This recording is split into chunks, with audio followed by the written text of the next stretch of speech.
Realistically, what's stopping us from world peace? Absolutely. I'm not saying there aren't politicians arguing these things in bad faith, because there absolutely are. Still, almost everyone I talk to likes the concept of world peace, but many times, they think the people on the other side should give up all of their claims on X. Naturally, our side is the most reasonable. Everyone wants something different than the next. Nobody is satisfied just doing the same thing as the next person. Eventually you'll meet someone whose thing is domination or control, and a bunch of others who resonate with the ideology of the controlling person, and it snowballs. There's no such thing as perfect or appropriate in nature. Things just fit together in chaotic fashion, and that's how we are where we are. Especially in the case of what sacrifices must be made. Is it worth mass surveillance to cripple crime? How about indoctrination? Media control? Some days I wake up and truly believe that China could fix so many problems if they pulled a little harder. Other days I wake up and think that no government should have any say in anything a citizen does, including when it comes to disputes that end in heavy consequences such as death. I legitimately can see the benefit to both sides and have no real opinion on it. Still don't know which side I will grow into. Pretty sure it'll depend entirely on my next 8 months as I branch out from this god-awful career path, or maybe it won't. Don't forget lust for power. Positions of authority attract individuals whose primary motivations are in direct conflict with the needs of the general population. What else can we expect from people who think of themselves first? Of course they treat others inhumanely. Edit, I keep seeing the lust for power is just another word for greed. No, it's not. We all have seen someone at work who devotes all their energy into having power over her fellow workers, even though a worker position would have paid them more than their position of power, because the lust for power is even stronger in that person than their greed is. Those kind of people flock to politics like moths to a flame, or flies to a rotting carcass. Now all we need is an infallible scientific method of identifying such candidates, and disqualifying them from running for office. A guy can dream. Last night I was talking with my little girl about some problems she's been having with a little friend of hers. My advice to her was basically, you need to tell her how you feel. Don't be mean or hurtful when you do it. Be as kind as you can, but you need to tell her. Her response was, but being kind is hard. I was like, you know what? You're absolutely right. Being kind can be very hard. It's so easy to be unkind. But the right thing is often the hardest thing. The world needs more kind people. We have enough mean people already. I hope our discussion sticks. I've heard that before, and I've heard so many people agree, but I just don't feel that way. Sure, it might be more awkward, but the sorry I mean is the one I want to get out the most. If I feel a little bad about something, like leaving my previous job, it's hard to say sorry. Sure, it's not how I wanted it to end. They took a chance on me and it helped me out, but then they broke my trust. So although I am kinda sorry, I don't feel any urgency to express that. But the other day I didn't eat enough and got too drunk, and said something that made my wife really sad. I couldn't stop apologizing, and I really meant it. It was the easiest thing in the world to apologize, because I felt bad.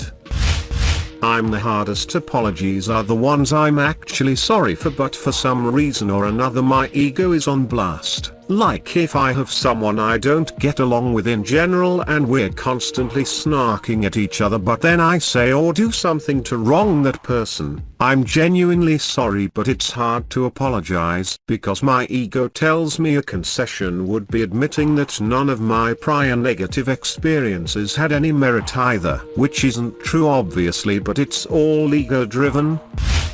Things were better when things were worse. Such a cry and shame that this ain't the first. It's a cycle that we're wont to break, but keep falling short of that great escape. Things were better when things were worse. Curse the devils baked deep within our source. Such transgressions born of a selfish thought. Same old rotten things forced our fathers' hands. It's the same old curse that our fathers had. The same old things driving us all mad. Time goes by, we're standing still. Skip a line and not miss a thing. It's the same old curse that our fathers had. The same old things driving us all mad. I can't claim to be a songwriter, but you inspired me to do a thing. Lol, I read that line and got something stuck in my head. The book of Ecclesiastes in the Bible is really interesting. It pretty much talks about this entire concept of nothing new under the sun. Nothing is new. Everything has happened before. The same events and circumstances happen again and again, and everything is vain and meaningless because of it. I would say it's an interesting read even if you aren't a Christian. Obviously, you wouldn't agree with everything in it, but it's still at least a bit thought-provoking, I'd say.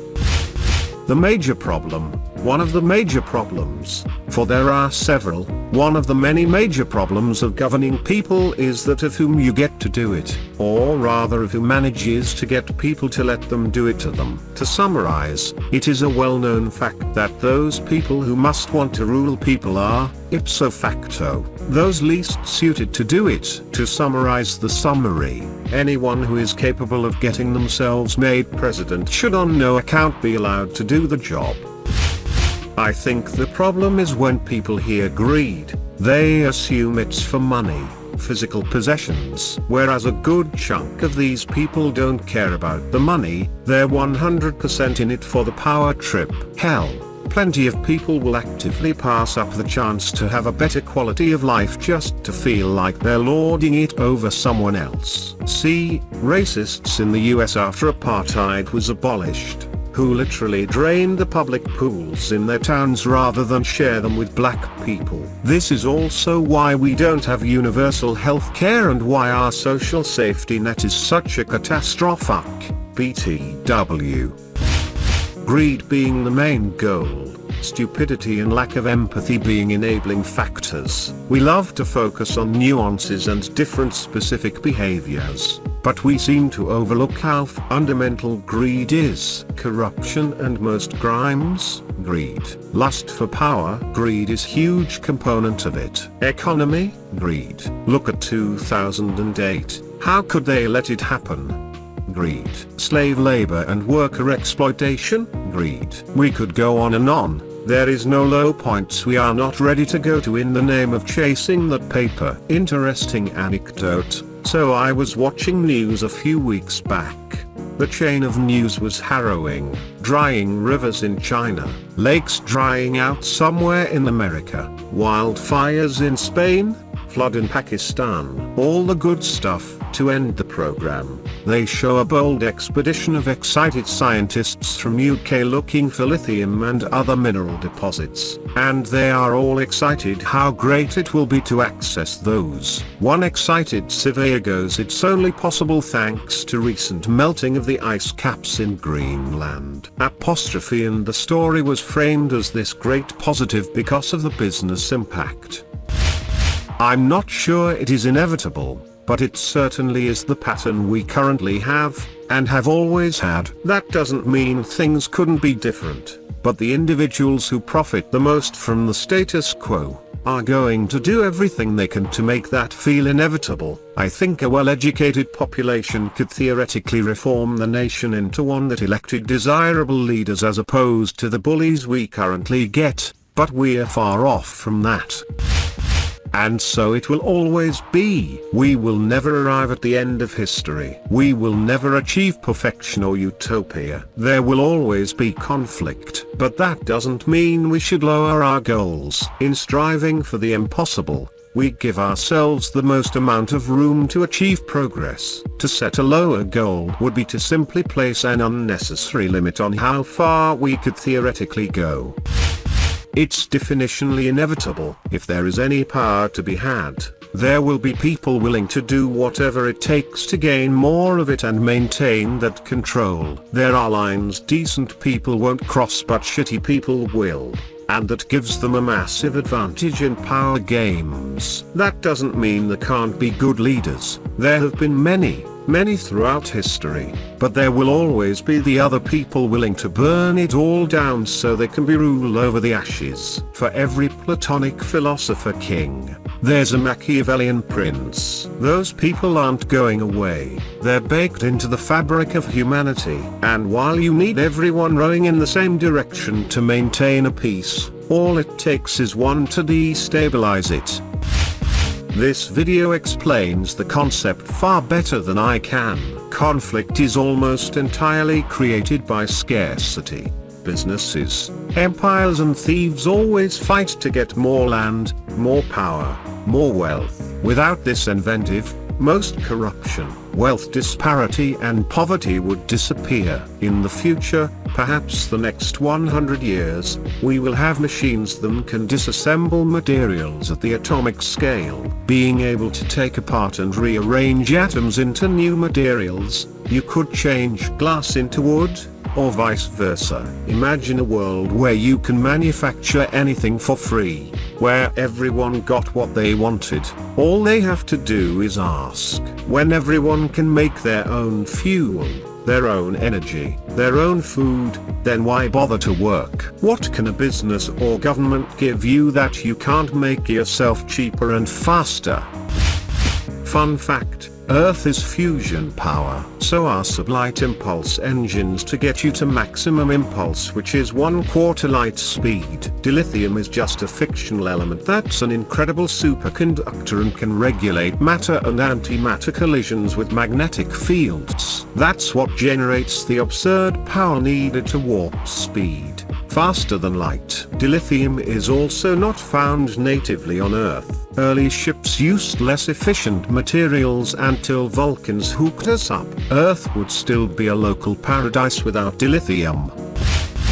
The only places using matter, antimatter reactors were warp-capable vessels, likely because the downside of a problem on a planet was rather severe. Planets, space stations, even some ships used fusion power. Hell, impulse engines on Starship were even fusion powered. I think the warp engines were the only major system tied to the antimatter reactor on Starfleet ships.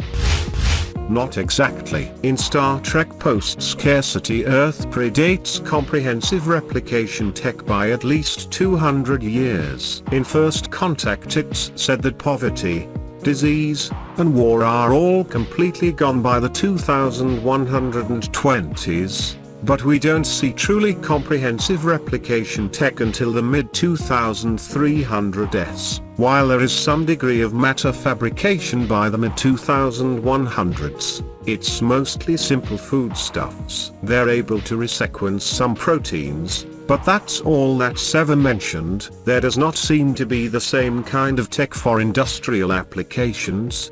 The inability to fabricate an important part of the warp drive is a major plot point in a later episode. Even the food-related stuff is primitive in comparison to what's seen in TNG. In the first season of Enterprise, Archer and his crew are totally blown away by an automated repair station with replicator technology that resembles what we see by TNG. Even the food replicator is considered noteworthy. One of the characters is astounded that he can replicate a catfish, and equally astounded that the replicator can fix damage to the ship's hull.